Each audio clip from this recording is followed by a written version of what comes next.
So napakalawit guys, kahit anong i-type natin dito, hindi na siya naglalag. So type natin ng mabilis, yan, kung makikita nyo.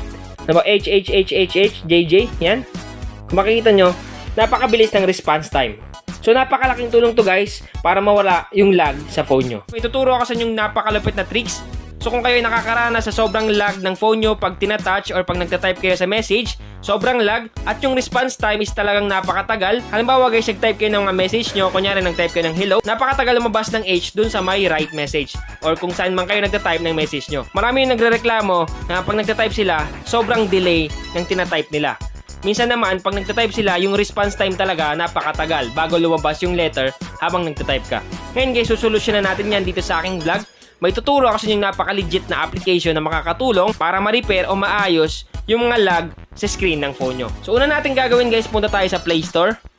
Click lang natin tong Play Store.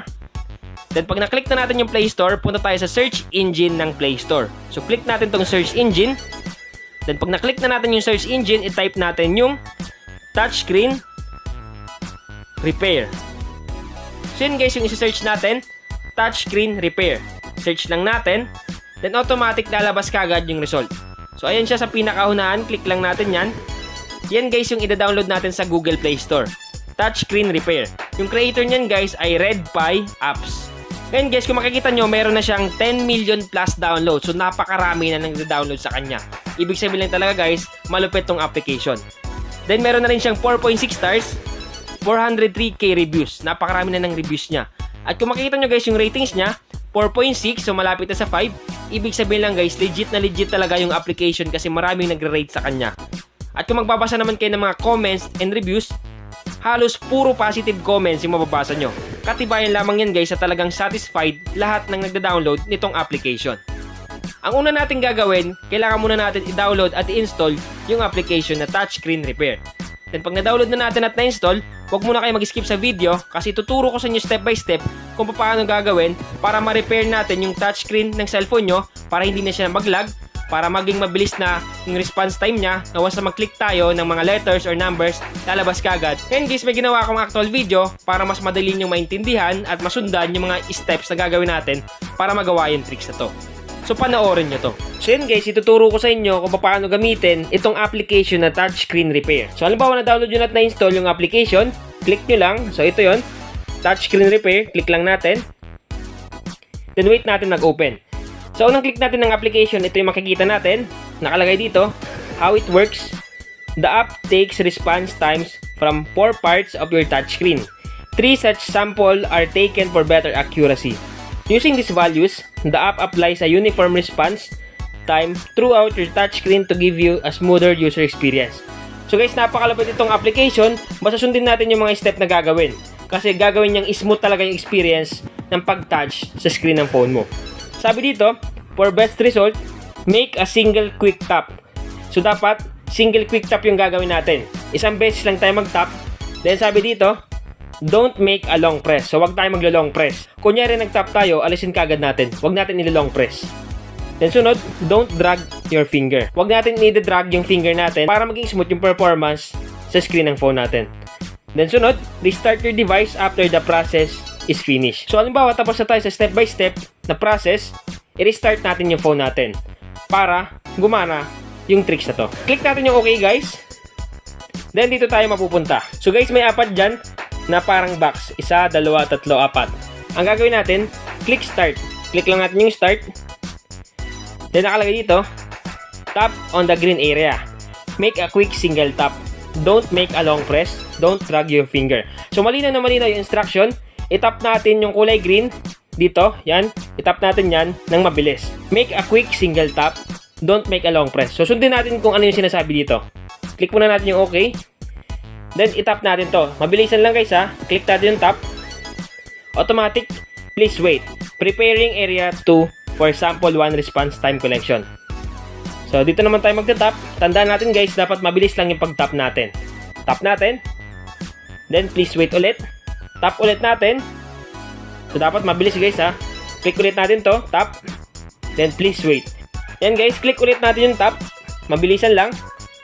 Then wait natin. So ganun lang guys kasimple. Sundin lang natin yung pag-tap ng mabilis at huwag natin i-long press. Para maging effective talaga na bumilis at maging smooth yung performance ng phone natin at hindi na siya mag-lag. So, ganun lang, napakasimple. Natin yung tap, then please wait. So bali naka-apat na tayo, second round na to. Guys, click ulit natin yung tap. So bali 4 lang guys, paulit-ulit lang yan. Pero hindi natin alam, may impact talaga yan sa ating cellphone. Once na tinap natin yan at sinunod natin yung tama, bibilis talaga yung performance ng phone natin.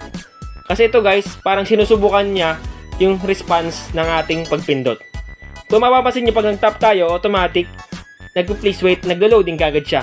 Kasi nga, yung response time, mababa.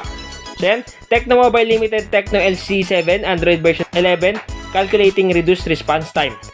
So, applying new uniform response time. So yan guys, sabi dito, success.